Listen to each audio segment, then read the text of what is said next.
My name is Andrew Zuber, and I'm a television writer and a part-time magician. My job entails a number of different things on a daily basis, depending on where we are at in terms of breaking story. Sometimes we're sitting around a table eating a lot of gummy bears and pitching jokes and various ways to kill characters off.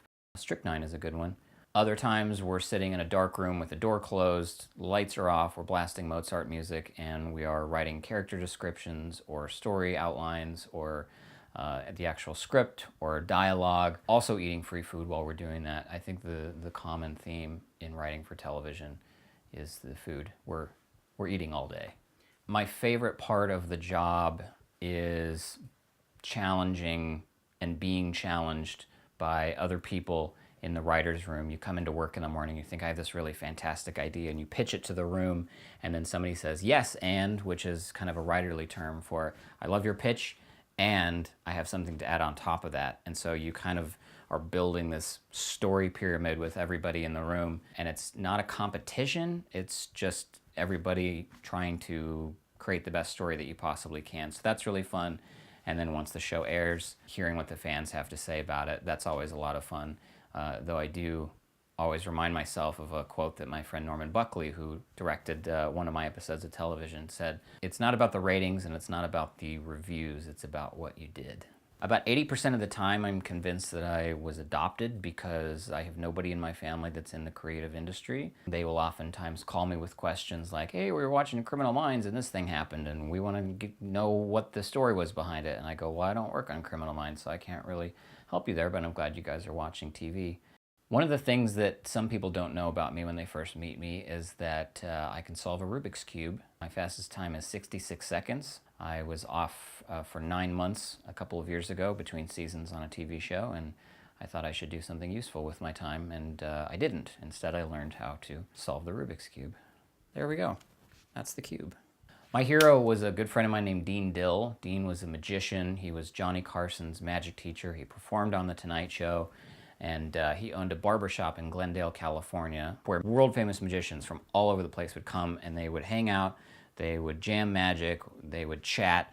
This table I'm sitting at is actually the table from Dean Dill's shop. When other magicians find out that I have this table, they get very, very excited because every famous magician in the world has performed at this table, so I feel very blessed to have it. Dean was really great at telling stories, and he was also a fantastic performer. He could tell a story in a way that you didn't feel like someone was telling you a story. It just felt like a natural conversation, and he would sort of disarm you, and your shoulders would drop, and you would sit back and relax, and then in that moment, he would do something to completely fool you, and you had no idea that it was coming. And I saw him do it multiple times throughout our friendship, and he was a master of deception, and he was also one of the nicest guys in the world.